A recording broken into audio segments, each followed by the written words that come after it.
Well, January is over and it is time to bone up on what happened or how the 2023 housing market started here in Northeast Wisconsin. If you're reading the headlines from a national standpoint that are saying housing sales are down and interest rates are high, that is true. However, here's what we're seeing in the housing market. We are seeing that there's still low inventory. In fact, in Northeast Wisconsin, if all of the homes that were for sale in the 6 cities that are on the following slides, if they all sold right now, we would have 0 homes left. We have 1 month of inventory. From a buyer standpoint, we are seeing that buyers are once again experiencing competition. Not in all markets. It makes a difference in which area and which city you're in, but buyers are experiencing competition. We're seeing multiple offer situations again creep up, not to the frenzy that we did last year, but as I look at the sales for the month of January that closed, which are probably indicative of the end of the year of 2022, not necessarily of activity that took place in January, but in late 2022, a good percentage of those homes were still sold at over or at asking or list price. 2023 is out of the gate. It's not a race at this point yet, but we are seeing activity. We'll probably see lower volume of sales in 2023, and probably because inventory is low, not necessarily because people aren't active.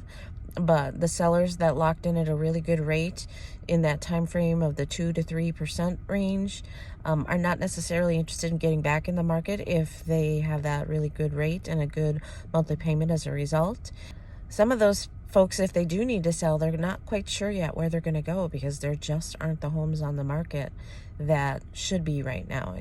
And as we talk with other agents throughout the country, the rest of the country is experiencing the same similar trends. Buyers are becoming a little bit numb to those interest rates, and maybe numb is the wrong word, but buyers are less sensitive to it, so buyers are getting back in the game.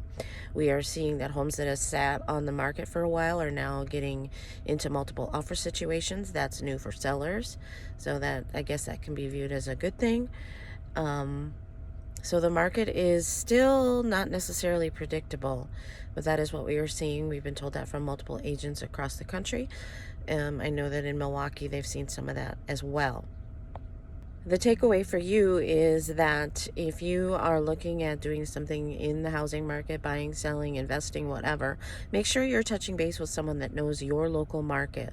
Because as you read those national headlines, while the data may be factually correct, the spin on the headline may make the information seem either more daunting or less daunting than it really is. So it's important, especially when we're seeing such a volatile and unique market, that you have someone that's in the know where you plan to compete.